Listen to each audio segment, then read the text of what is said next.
ప్రియులారా, ప్రార్థన చేసుకుందాం. మహోన్నతుడా, పరిశుద్ధుడా, మీకు వందనాలు, స్తోత్రాలు. ప్రాతకాల ఆరాధన ద్వారా నిన్ను గణపరుస్తున్న ప్రతి కుటుంబాన్ని ఆశీర్వదించి నైనా ప్రతి ఒక్కరితో మీరు మాట్లాడి మీరు మహిమ పొందండి.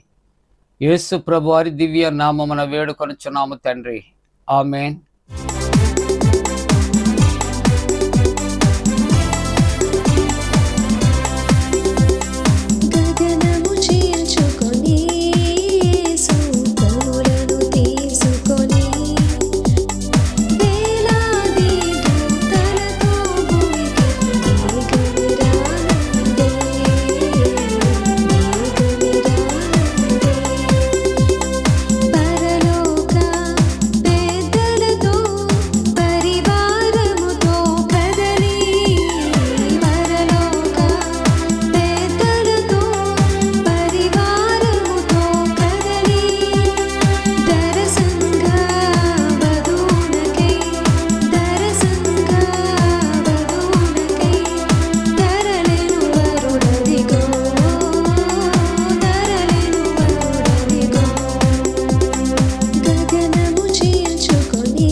ప్రియులారా, ప్రభు పేరిట మీ అందరికీ కూడా శుభాలు.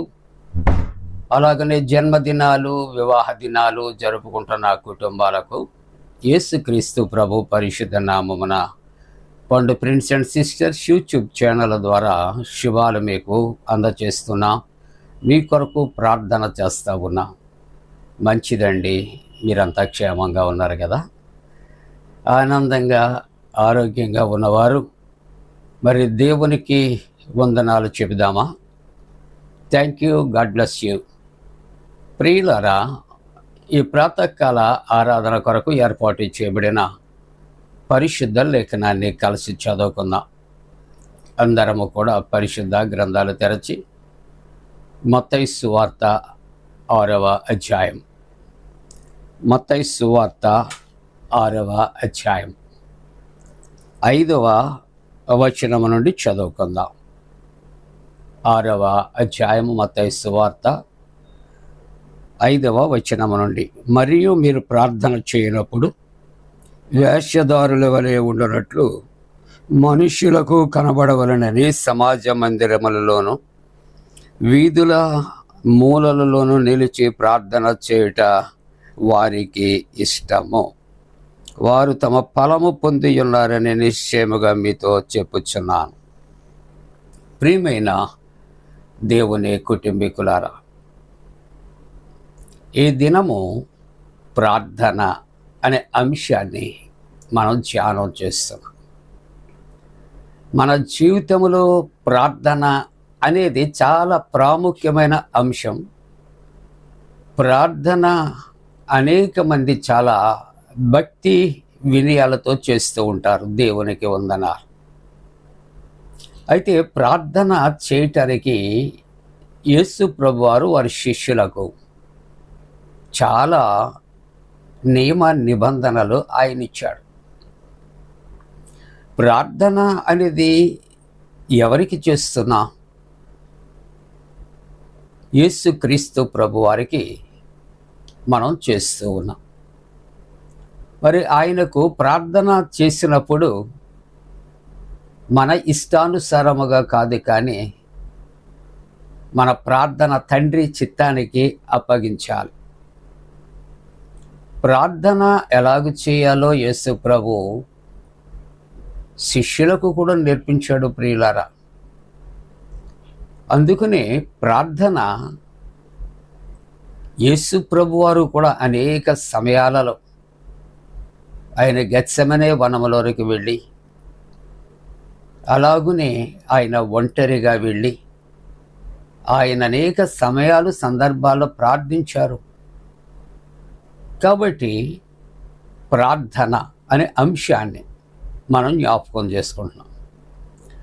ప్రార్థన అనేది భక్తుడు లేక విశ్వాసి భూమి మీద మోకరిల్లి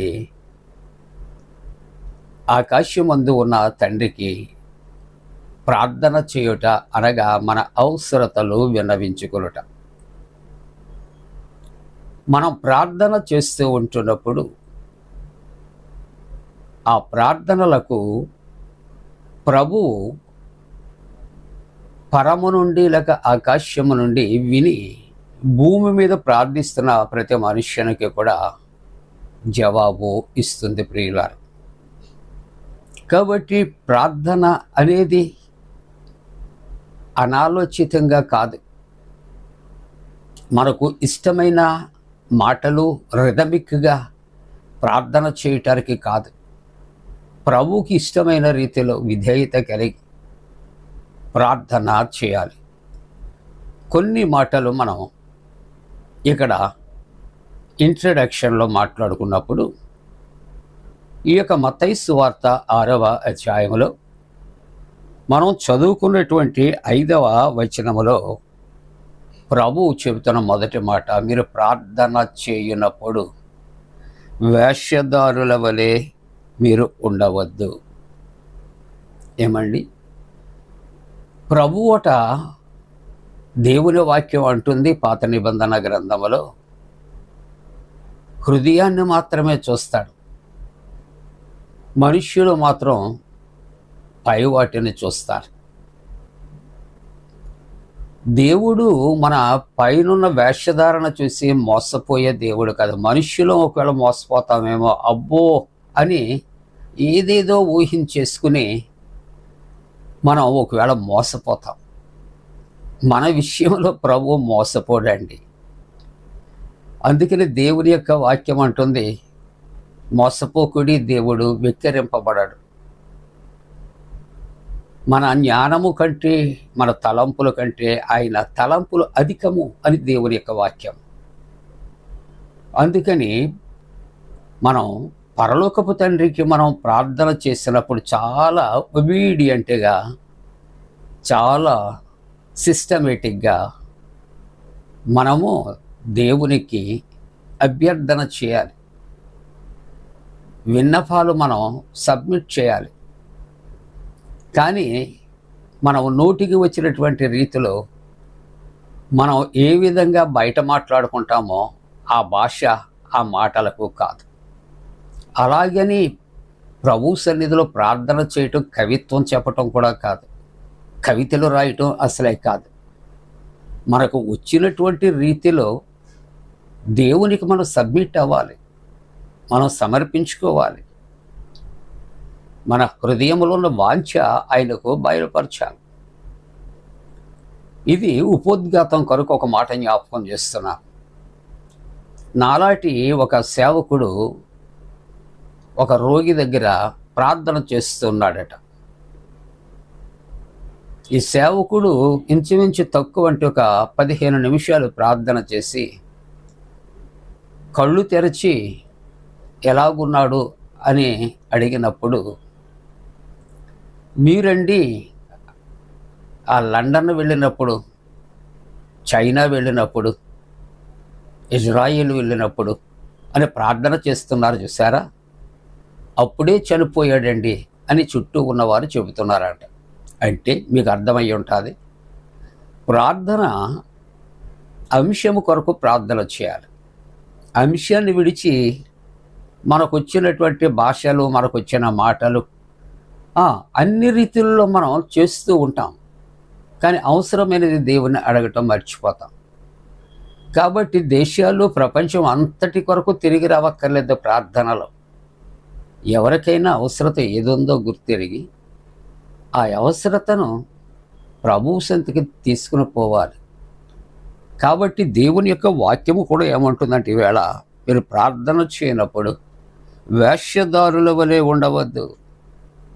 ఎందుకంటే 4 రకాల మాటలు, 4 రకాల భాషలు ప్రార్థనలో మాట్లాడితే ఈ భక్తుని కన్నా మించిన భక్తుడు లేడు అని అనుకుంటారని ఎవరో ఉదాహరణ నేను చెప్పటం లేదు సుమా, నాకు నేనుగా ఉదాహరణ మీ ముందుంచుకుంటూ ఉన్నాను. కాబట్టి దేవునికి వేషధారణ అవసరత లేదు. నీ చుట్టూ ఉన్నటువంటి మనుషులకు తెలియదేమో నీ వేషధారణ, నా వేషధారణ. తండ్రి అయిన దేవుడికి ఎవరు ఎటువంటి వ్యక్తులు, ఎటువంటి హృదయాలు, ఎటువంటి ఉద్దేశాలు, ఎటువంటి తలంపులు ఎరిగినటువంటి దేవుడు.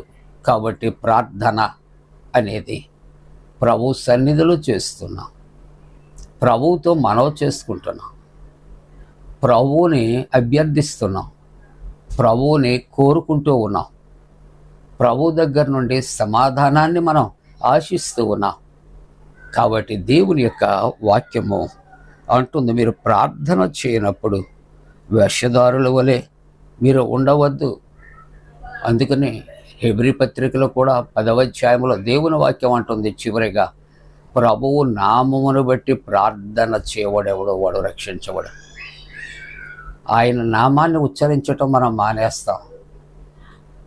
మనం ఏ విధంగా ఉంటుంది అని ఆలోచన చేస్తూ ఉంటున్నప్పుడు మనము సుంకరి పరిచయుని యొక్క ప్రార్థన, పరిచయుడు తన కొరకు తాను ప్రభువుకు విన్నవించుకుంటాం విడిచిపెట్టి తన జీవితంలో తన గొప్పతనాన్ని చాటుతూ ఉన్నాడు. అవన్నీ మీకు తెలిసినటువంటి సంగతులే. కాబట్టి ప్రభు అంటాడు, ఇదిగో ఈ పరిచయుని వలె కాదు కానీ సుంకరి వలె ప్రార్థన చేయమంటాడు.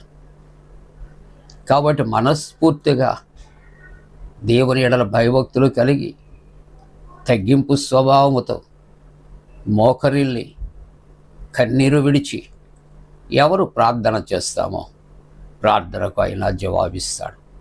అట్టి ప్రార్థన చేయవారముగా ఉండటానికి దేవుడు తన పరిశుద్ధాత్మకుడిన మనపై మెండుగా కుమరించునుగాక. ఆమేన్. ప్రార్థన. పరిశుద్ధుడానికి స్తోత్రాలు. ప్రార్థన అనే అంశాన్ని మీరు దీవించండి.